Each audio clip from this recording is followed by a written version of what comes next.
Good morning friend, welcome to all in my channel doctor Anshuman Suman. आशा करते हैं आप लोग सभी स्वस्थ और अच्छे होंगे और अपने लक्ष्य के प्रति एकाग्र होंगे।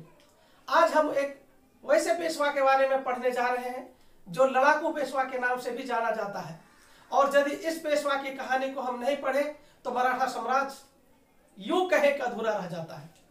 दोस्तों, आज उस पेशवा के बारे में पढ़ेंगे, ठीक है। तो इस पेशवा को पढ़ने का जो है हम आपके लिए 3 भागों में बांट करके बताने का कोशिश करेंगे।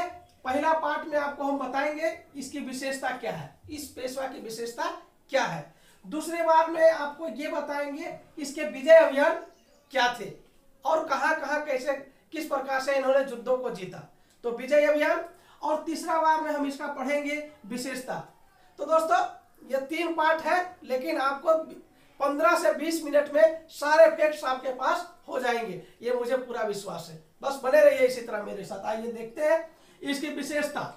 तो सबसे पहले पॉइंट वाइज जाएंगे इसकी विशेषता, यानी कि लड़ाकू पेशवा श्रीमंत बाजीराव प्रथम की विशेषता क्या था। तो आइए, इसकी विशेषता यह था पहला कि प्रशासन और युद्ध कला विरासत में पाया था। क्या मतलब हुआ विरासत का? मतलब ये खुद पता है कि अगर ओवरऑल अगर मान के चलिए अगर इसको लिया जाएगा कि कौन सा ये पेशवा था, तो ओवरऑल ये 7वां नंबर का पेशवा था, ठीक है, क्योंकि 6ठे नंबर पर इसके पिताजी बालाजी विश्वनाथन थे, ठीक है। तो 7वें नंबर का ये पेशवा का प्रशासन और युद्ध कला विरासत में मिला। अब आपको समझ में आ गया होगा, विरासत मतलब अपने ही घर में उसको सीखने और पलने और बढ़ने का मौका मिला। प्रशासन को भी सीखा और युद्ध कला को भी सीखा। घुड़सवारी इसका बहुत ही बेहतरीन था और ऐसा माना जाता था कि अगर ये भाला से प्रहार अगर एक बार किसी को दुश्मन को करेगा तो घुड़सवार और घोड़ा दोनों को एक ही साथ में घायल कर सकता था। तो एक प्रकार से ये कहे युद्ध में बहुत ही निपुण था ये, ठीक है दोस्तों। तो ये जो सीख गए आप, प्रशासन कैसे सीखा, तो क्योंकि ये पिताजी के साथ अभियान पर भी था। आपको मैं पिताजी के साथ बताया था, इनके पिताजी 1719 ईस्वी में सैयद बंधु के साथ एक संधि किया था। उस संधि के समय में भी ये उसके साथ था, बाजीराव प्रथम, ठीक है, अपने पिताजी के साथ। तो उनसे कुछ अनुभव मिला था उसको। तो एक प्रकार से कहे कि प्रशासन और युद्ध कला विरासत में मिला था। ये बात समझ में आ गया आपको। ये इन्होंने कुल 41 युद्ध लड़े। कितने दोस्तों? 41 युद्ध लड़े, और 41 युद्ध लड़े, एक भी युद्ध ये हारा नहीं। इसलिए इसको लड़ाकू पेशवा या वीर पेशवा या सैनिक पेशवा भी कहा जाता है, ठीक है दोस्तों। देखिए किस प्रकार से इतना आसान हो रहा है। विरासत में युद्ध कला और प्रशासन पाया, एकदम याद हो गया होगा आपको। 41 युद्ध लड़े और किसी में हारा ही नहीं, तो इसको वीर पेशवा कहने में कोई दिक्कत नहीं है, इसको लड़ाकू पेशवा कहने में कोई दिक्कत नहीं है, इसको सैनिक पेशवा कहने में कोई दिक्कत नहीं है, क्योंकि उसकी विशेषता हो रही है, ठीक है। यहाँ पे अगर आपको कनेक्शन करके कोई बताया जाए तो हम ये कह सकते हैं कि बाजीराव प्रथम के पहले अगर कोई शासक भारत में हुआ और कोई युद्ध नहीं हारा, खास करके मध्यकालीन भारत की बात करूं तो वह मात्र एक अकबर था। अकबर भी कोई युद्ध नहीं हारा था, ठीक है। तो यह अकबर के बाद ऐसा एक प्रकार से पेशवा था जिन्होंने कि 41 युद्ध को लड़ा और एक भी नहीं हारा। चलिए, लड़ाकू पेशवा आपको याद हो गया होगा, पूरा अच्छा समझ में आएगा। तीसरा नंबर का पॉइंट भी खुद आपको समझ में आएगा। जो 41 युद्ध जीतेगा तो क्या उसका साम्राज्य चरम पर रहेगा कि नहीं रहेगा? बिल्कुल रहेगा। तो पूरे मराठा साम्राज्य की बात कर रहा हूं। बाजीराव प्रथम का जो काल था वो मराठा साम्राज्य का चरम काल था, ठीक है। तो ये पॉइंट भी आपको याद हो गया। चरम मतलब सबसे ज्यादा उत्कर्ष हो रहा था, मतलब उसका वैल्यू बढ़ा था मराठा साम्राज्य का, ठीक है। चलिए, 3 पॉइंट सीख गए। चौथा पॉइंट देखेंगे, सॉरी हिंदी लिखाया, हिंदू पद पादशाही के आदर्शों पर यह चलना शुरू किया, यानी हिंदू पद पादशाही के आदर्शों को स्वीकार किया और चाहा कि पूरे भारत में हिंदू धर्म का उत्थान हो और हिंदुओं को कोई कष्ट नहीं पहुंचाए। दोस्तों, यहां पे एक प्रश्न आप लोग के लिए छोड़ रहा हूं, कमेंट बॉक्स में जवाब दीजिएगा। किस मराठा शासक को हिंदू धर्मोद्धारक कहा जाता है? ठीक है दोस्तों, किस मराठा शासक को हिंदू धर्मोद्धारक कहा जाता है? और उसी को फॉलो किया बाजीराव प्रथम।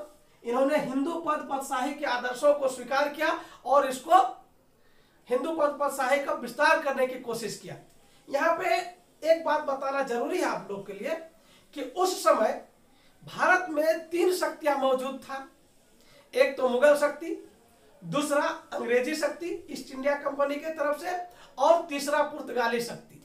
तीनों ही शक्तियां भारत के हिंदू धर्म के साथ अन्याय कर रहा था और हिंदू धर्म के साथ पुर्तगाली धर्म परिवर्तन करा रहा था। वहीं पे मुगल सत्ता और अंग्रेज भी हिंदू धर्म के प्रति अन्यायपूर्ण रवैया अपना रहा था, क्योंकि मंदिरों इत्यादि का तोड़ना इत्यादि, संतों को परेशान करना इत्यादि की घटनाएं उस समय हो रहा था। तब बाजीराव प्रथम ने एक बीड़ा उठाया कि जहां कहीं भी इस प्रकार की समस्या होगा दक्षिण से उत्तर तक उसकी रक्षा करेंगे हम। ठीक है दोस्तों, तो ये तो समझ गए होंगे कि हिंदू पदशाही क्यों आदर्शों को वो स्वीकार किया। ठीक है, चलिए आगे आइए। इसकी एक और खास विशेषता हुआ। अब देखिए दोस्तों, आपको कनेक्ट करके बताता हूं, मजा आएगा। बालाजी विश्वनाथन ने क्या किया था? सरदारों को स्वतंत्र किया था कि सरदार स्वतंत्र रहेगा। सरदार कौन? जो एक जागीर का मालिक होता था, मराठा ही होता था, तो वो सरदार जागीर का मालिक होता था, वो वसूल करता था चौथ और स्वदेश मुखी, नाम मात्र का वो केंद्र में देता था। तो इसलिए वो शक्ति, सैनिक भी उसी के पास था और आर्थिक स्थिति भी उसी के पास था। तो इस प्रकार से यूं कहें कि सरदार शक्तिशाली हो गया था। यहाँ पे उससे और एक कदम आगे बढ़ गया, इन्होंने मराठा मंडल की स्थापना किया।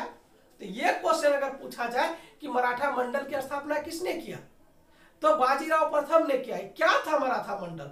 तो मराठा मंडल में जो प्रमुख जो सरदार थे उसको विशेष अधिकार दिया गया। तो प्रमुख जो सरदार में से कौन थे? बड़ौदा का जैसे गायकवाड़ था, ठीक है, नागपुर का भोसले था, ग्वालियर का सिंधिया था। सिंधिया के बारे में आजकल आप न्यूज सुनते होंगे, जो भारतीय कांग्रेस पार्टी में पहले था और अभी कहां पे है? भारतीय जनता पार्टी में। और इंदौर का होलकर था। दोस्तों ये वाला याद करना जरूरी है, बार बार क्वेश्चन में पूछा जाता है कि तो ये देखिए कैसे नागपुर को कैसे याद रखिएगा। तो नाग को अगर हम देवता से समझें, नाग देवता, तो देवता भो से भगवान होता है। तो कोई भी ऐसा अपने मन से, ये नहीं कि मेरा ही एकदम कंफर्म याद करना है जो हम करते हैं, नहीं, ऐसा आपको जैसे लगे उसको याद करना है, कुछ करिए अपने दिमाग में, उसको एक राइट ब्रेन को खोलने की कोशिश कीजिए, एक अलग ढंग से उसको याद करने की कोशिश कीजिए। तो हमने इसको याद किया था, नागपुर को नाग देवता को भगवान माने, भोसले को लाइफ टाइम याद हो गया।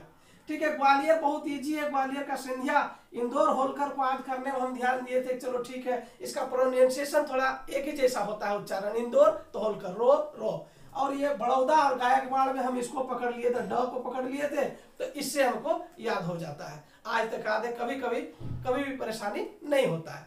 तो चलिए आप लोग भी इसको याद कीजिएगा। तो ये मराठा मंडल में बड़ौदा का गायकवाड़, ठीक है, नागपुर के भोसले, ग्वालियर के सिंधिया और इंदौर के होलकर को ज्यादा अधिकार दे दिया बाजीराव प्रथम, और वो शासन व्यवस्था चलाने लगा। ठीक है दोस्तों, तो मराठा मंडल समझ गए। लास्ट में आप देखिए इसकी विशेषता में, शिवाजी के बाद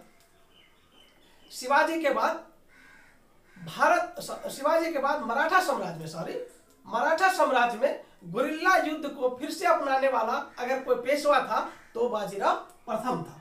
ठीक है, तो आप लोग कमेंट बॉक्स में हमको बताइएगा कि भारत में सर्वप्रथम गुरिल्ला युद्ध किस राजा ने अपनाया था। ठीक है, तो ये देख लीजिए। अब ये हो गई इसकी विशेषता।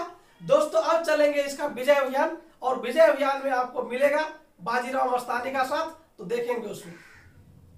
तो देखिए अब जो है हम श्रीमंत बाजीराव प्रथम के युद्ध अभियान को देखेंगे। दोस्तों जैसा कि मैं आपको बताया कि कुल 41 युद्ध लड़े श्रीमंत बाजीराव, लेकिन हारे एक भी नहीं। उसके कुछ मुख्य जो युद्ध है, जो बार बार परीक्षा में पूछे जाते हैं और जहां से क्वेश्चन आते हैं, उस सारे युद्धों को मैं यहाँ पे लेके आया हूँ। आपको इसके बाद कोई तकलीफ होगा नहीं। तो मुख्य युद्धों को देखिए, 41 के मुख्य युद्धों में मुख्य युद्ध आखिर कौन था। तो सबसे पहले जो युद्ध जो है दोस्तों, वो 1724 के सुकरखेड़ा के युद्ध में भाग लिया। आपको ये देख करके थोड़ा सा उधेड़-बुन लग रहा होगा, क्योंकि सुकरखेड़ा का युद्ध हम आपको बताए थे कि मुबारिज खां और निजामुल मुल्क के बीच में हुआ था। ठीक है दोस्तों, ये आपको मालूम है, मुझे भी मालूम है, जरूर आपको मालूम होगा।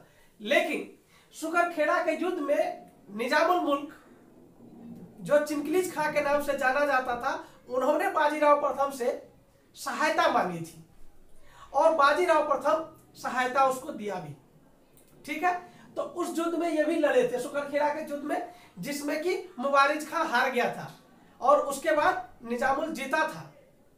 ठीक है, और जब निजामुल मुल्क सुकरखेड़ा के युद्ध को जीत लिया और जब देखा कि खतरा टल गया है, तब पुनः जो है मराठा साम्राज्य की जो है बात की अवहेलना करना शुरू कर दिया।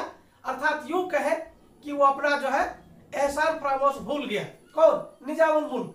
तो स्वाभाविक था कि बाजीराव प्रथम एक वीर योद्धा, क्या ऐसे रुक नहीं सकता था, उन्होंने अंजाम दिया दूसरे युद्ध का। उस युद्ध का नाम है पालखेड़ा का युद्ध। दोस्तों, 3 युद्ध को हम बार बार आप लोग को रिमाइंड कराते हैं। तीनों युद्ध जो दक्षिण में लड़े गए, कई बार हम देखे हैं, बड़े से छोटे एग्जाम में पूछे जाते हैं प्रश्न। एक तो मैं बताया था खेड़ा का युद्ध, और हमको बताइएगा कमेंट बॉक्स में कि खेड़ा का युद्ध जो है 1707 ईस्वी में हुआ था। मैं बता देता हूं किनके बीच में हुआ था, आप हमको कमेंट करके बताइएगा। ठीक है, बताया हूं मैं। तो ये खेड़ा का युद्ध याद रखना चाहिए, सुकरखेड़ा का युद्ध याद रखना चाहिए और पालखेड़ा का युद्ध याद रखना चाहिए। तीनों में खेड़ा लगा हुआ है, कंफ्यूज नहीं करना है। 1707, 1724 और 1728। तो पालखेड़ा के युद्ध में पुनः क्या किया बाजीराव प्रथम, क्या किया, ये आप लोग आराम से समझ सकते हैं कि 41 युद्ध में जब वो हारा ही नहीं तो जीता कौन, हारा कौन, ये आपको अंडरस्टूड होगा। ठीक है, तो बाजीराव प्रथम उसमें चिनकलीज खां को हरा दिया और एक संधि किया, जो उस संधि का नाम हुआ मुंगी सिनगांव का संधि। कौन सा संधि दोस्तों? मुंगी सिनगांव का संधि। तब निजामुल मुल्क घुटने टेक कर बोला, ठीक है, हम दोनों कर चौथ और स्वदेश मुखी दोनों आपको चुकाएंगे। तो दोस्तों, मजा आया होगा ये दोनों का रिलेशन आपको समझने में, सुकरखेड़ा और पालखेड़ा समझ गए होंगे आप लोग। तीसरा जो बहुत ही मतलब इस जो बुंदेलखंड का अभियान है, इसमें सारे चीज अवेलेबल है, अभी इस पर चर्चा करते हैं हम। तो बुंदेलखंड का जो इलाका है, वहां पे मुगल सेना का आक्रमण हो जाता है। ठीक है दोस्तों, मुगल सेना का। अब मुगल सेना का आक्रमण होने पर होता यह है कि वहां का जो राजा होता है बुंदेलखंड का, वह छत्रसाल कहलाता है। बुंदेलखंड के राजा क्या कहलाते हैं? छत्रसाल कहलाते हैं। और आप यहाँ पे देखिए मराठा साम्राज्य में क्या होता है? छत्रपति, छत्रसाल।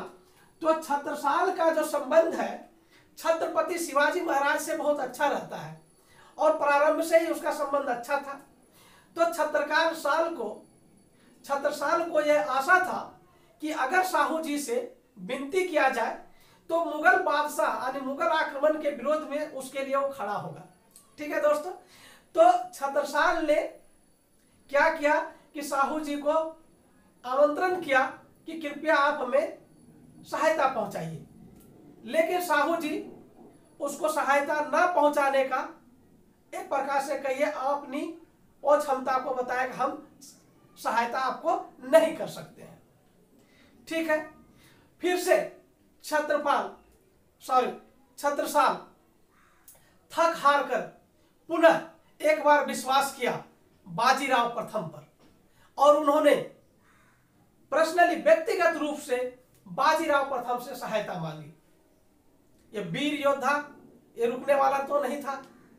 इन्होंने इस आमंत्रण को स्वीकार किया और खुद बुंदेलखंड की धरती पर मुगल सेना के विरुद्ध में उठ खड़ा हुआ और युद्ध का परिणाम आपको मालूम है। तो युद्ध का परिणाम आप समझ गए होंगे। वीर लड़ाकू पेशवा श्रीमंत बाजीराव प्रथम युद्ध को जीत गया और उसमें जो था एक मोहम्मद बंगस जो रोहिल्ला था वो मारा भी गया उस युद्ध में, इस युद्ध में। ठीक है, अब देखिए जब युद्ध जीता तो छत्रसाल बहुत खुश हुआ। वो क्या किया खुश होकर के? बाजीराव प्रथम को अपना दत्तक पुत्र माना। ये बहुत इंपॉर्टेंट चीज है। कितना मजा आ रहा है, सब कुछ समझ में आ रहा है, मुझे मालूम चल रहा है। तो दत्तक पुत्र माना उसको, किसको? बाजीराव प्रथम को। उसके बाद बुंदेलखंड का 1/3 जो जागीर था, पूरा बुंदेलखंड का 1/3 किसके नाम कर दिया? बाजीराव प्रथम के नाम कर दिया। और वहां पे एक लड़की है जिसका नाम है मस्तानी।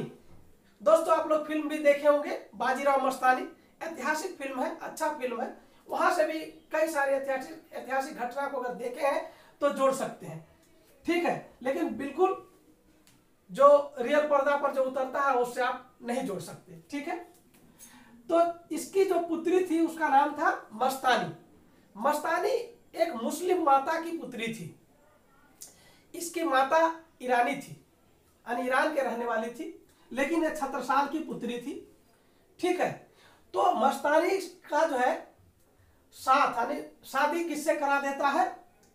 लड़ाकू पेशवा यानी बाजीराव प्रथम से।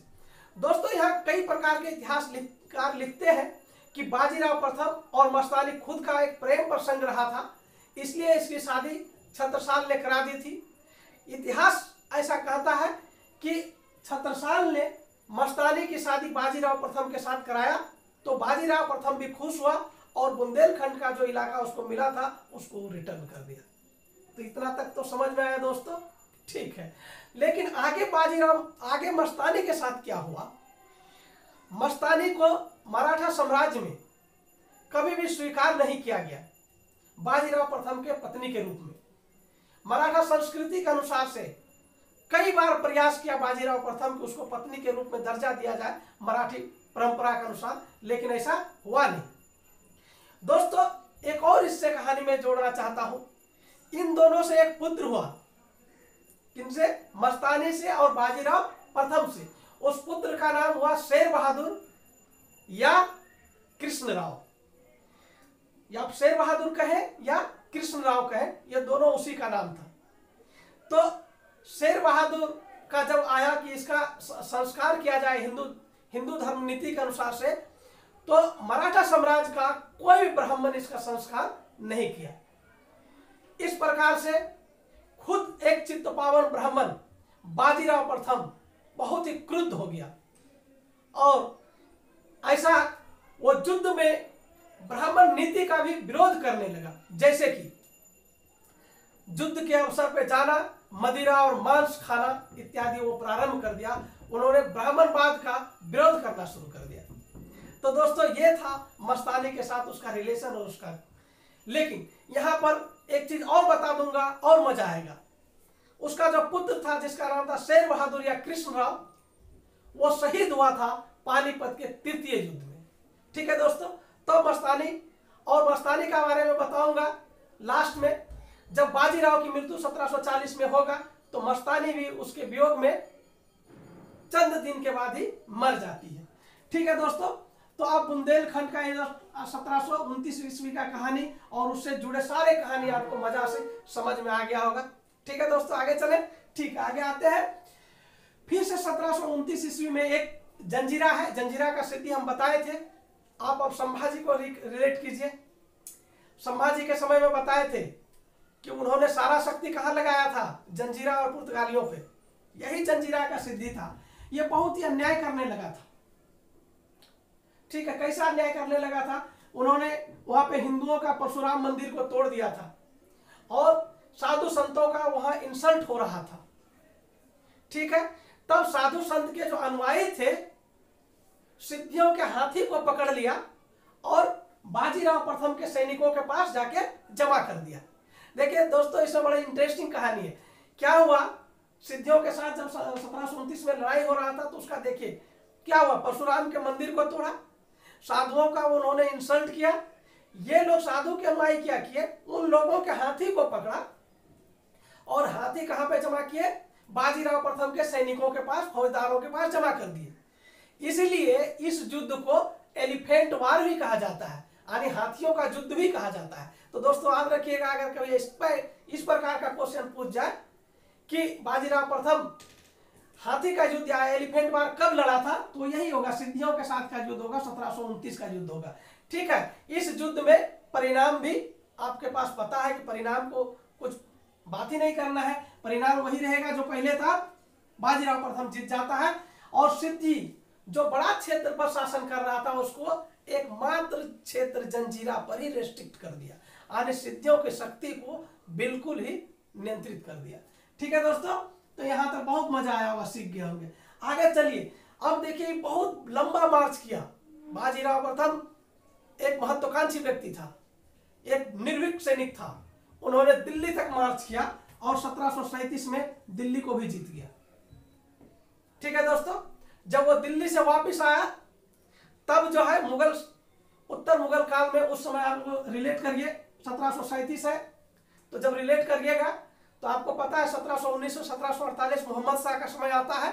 तो मोहम्मद शाह ने क्या कहा, किसको, पुनः इसको निजामुल मुल्क को कि आप जो है मराठा की शक्ति को दक्षिण में कम करिए।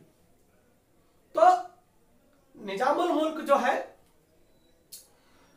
मुगल बादशाह मोहम्मद शाह के आदेश पर बाजीराव प्रथम को रोकने की कोशिश किया दक्षिण में, और एक युद्ध हुआ।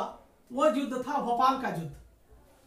वो कौन सा युद्ध था, भोपाल का युद्ध था। युद्ध का परिणाम आपको मालूम है। ठीक है दोस्तों, बाजीराव प्रथम जीत जाता है। कब हुआ था ये, 37 में दिल्ली जीता, 38 में भोपाल का युद्ध जीता। और पुनः जब बाजीराव जीतता है, किसको हराता है, निजामुल मुल्क को हराता है, और उसके साथ और भी संगी थे मुगल बादशाह की तरफ से। ठीक है, तो वो उन्होंने संधि करता है, उस संधि का नाम है दोराहा सराय की संधि। क्या बोलते हैं दोस्तों, दोराहा सराय की संधि। अब दोराहा सराय की संधि से देखिए बाजीराव प्रथम को क्या मिला, मालवा मिला और बुंदेलखंड मिल गया।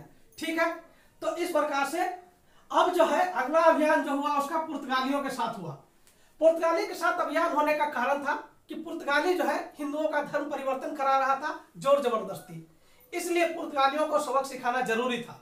तब पुर्तगालियों पर आक्रमण किया 1739 ईस्वी को। देखिए ये बहुत बड़ा घटना था कि कोई भारतीय यूरोपीय को हरा दिया था।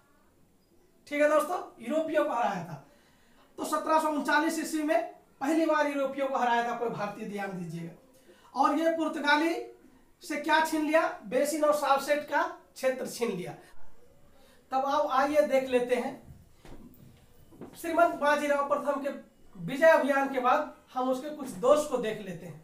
दोस्तों, all things made by merit and demerit too, and it was not an exception for the Bajirao first also. ठीक है, तो चलिए उसके पास में कुछ दोष था। लगातार युद्धों में रहा, प्रशासन पर उन्होंने ध्यान दिया नहीं, प्रशासनिक व्यवस्था को चुस्त दुरुस्त कर नहीं पाया, एक के बाद एक लगातार युद्ध। आप सोच सकते हैं कि 20 साल में 41 युद्ध। जब वही बात यहाँ पे भी रहा, वित्त व्यवस्था पर उन्होंने कभी ध्यान नहीं दे पाया, वित्त व्यवस्था को दुरुस्त नहीं कर पाया। यूं कहे कि ठीक है भूखंडों को जीता, लोगों को अपने अधीन बनाया, लेकिन जब तक वित्त नहीं अपने पास रहेगा, जब तक खजाना नहीं रहेगा, तो वो शक्तिशाली कैसे बनेगा और वो अस्थायी कैसे बनेगा। तो दोस्तों इसको समझिए, न तो प्रशासन पर वो ध्यान दिया और न ही वित्त पर वो ध्यान दे पाया। और तीसरा बात तो बहुत ही खतरनाक हुआ मराठा साम्राज्य के लिए, जिसकी नींव इसके पिताजी के समय में ही पड़ गया था। आपको हम बताए थे, और जो कोई दोस्त नहीं देखे पिछली वीडियो को देखिएगा, उसमें हम बताए थे कि किस प्रकार से बालाजी विश्वनाथन मराठा साम्राज्य के पतन का एक संकेत बन गया था उसी समय, जब उन्होंने सरदारों को स्वतंत्रता दी थी और सरदारों को अधिकार दे दिया था कि वो जो है चौथ स्वदेश मुखी को क्या करे, कलेक्ट करे और बाद में वो पेशवा को दे। लेकिन वैसा वास्तविक स्थिति पर धरातल पर हुआ नहीं और सरदार ताकतवर होते गए। उससे थोड़ा और एक कदम आगे ये समांतवाद का बढ़ावा इस रूप में दिया कि उन्होंने मराठा मंडल का निर्माण किया और उसमें कुछ मराठा सरदारों को ज्यादा शक्ति दे दिया, और वे मराठा सरदार कालांतर में और ज्यादा शक्तिशाली हुआ और पेशवा का पद धूमिल हो गया। वो जब हम लोग अंग्रेज मराठा युद्ध पढ़ेंगे तब देखिएगा, आपको इसका मजा आएगा कि उस समय पेशवा शक्तिहीन हो गया था और यह सरदार ज्यादा शक्तिशाली था। इसीलिए युद्ध पेशवा से न होकर के अलग अलग अंग्रेजों का सरदारों से युद्ध हुआ है। तो बहुत मजा आएगा क्योंकि कंसेप्ट सारा आप लोग के पास और जाते जा रहा है, आप लोग समझते जा रहे हैं, बहुत मजा आने वाला है। ठीक है, तो सामंतवाद का बढ़ावा मिला। चौथा इसका दोष क्या था, अक्षम, जो मतलब सक्षम अधिकारी भी नहीं थे, निष्क्रिय अधिकारी थे, उसको अस्थायी जागीर दे दिया। और अस्थायी जागीर देने से क्या हुआ, अंतरकलह फैल गया, जिससे मराठा साम्राज्य का विघटन हो गया। तो इस प्रकार से हम कह सकते हैं कुछ दोष थे इसके। हालांकि इन दोषों के बावजूद यदि इसकी उपलब्धि को बोला जाए तो ये मराठा साम्राज्य का एक बहुत ही योग्य व्यक्ति, जिसने कि मराठा साम्राज्य को चरम पर पहुंचाया था। तो दोस्तों, आज का वीडियो कैसा लगा कमेंट बॉक्स में लिखकर बताइएगा, और अच्छा लगे तो इसको सब्सक्राइब कीजिए और शेयर कीजिए। आज के लिए थैंक यू वेरी मच।